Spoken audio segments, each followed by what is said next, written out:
Tonight on Dispatches, Christians in Britain under attack. They told me categorically, had I been in an Islamic country, i.e. Pakistan, Middle East, that they would actually be the first to chop off my head. British Muslims threatened with death for converting to Christianity.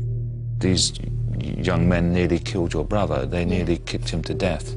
Across Britain, hundreds of converts forced to worship in secret. There is a genuine fear that if the name and the location of the church were made very public, that there could be some reprisals.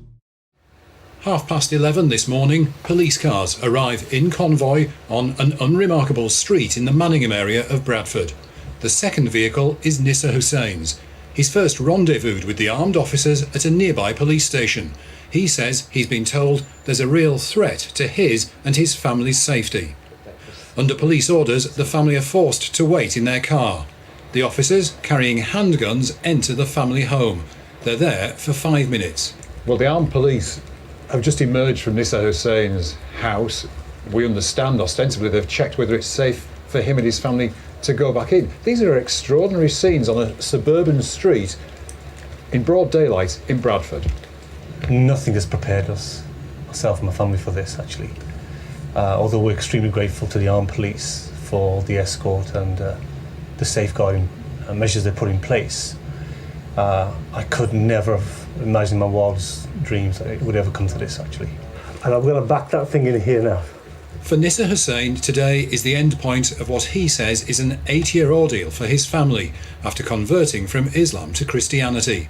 12 months ago, he was savagely beaten outside his house by a gang wielding a pickaxe handle. The attack left him with a fractured hand and shattered kneecap. A fortnight before that, Callender reported how a mob had attacked his home, throwing fireworks and eggs. Just 2 in a series of incidents which he says are all part of the same hate campaign against him. What happens when you choose to turn your back on your parents' religion, particularly when they're people who hold their faith dear?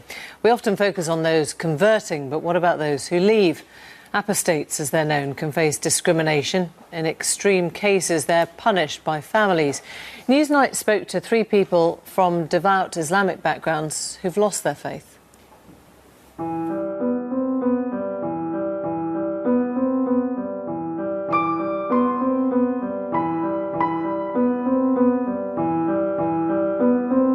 These pictures are the only pictures I have of my early childhood.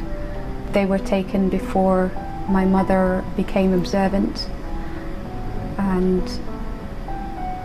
they remind me of a happier time.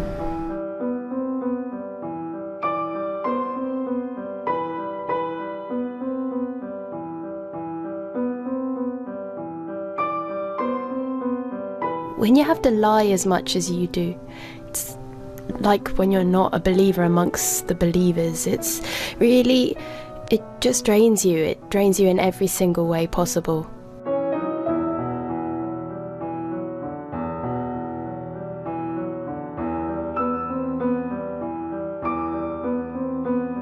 I felt isolation. I felt that I was being, sort of rejected, demonized. I felt that my thoughts weren't being respected, and it was hard because I knew that I would have problems at home. I'd like to meet my brother that I never met. My parents had another baby boy when I left home, and I just want to go home and hug my family that I miss.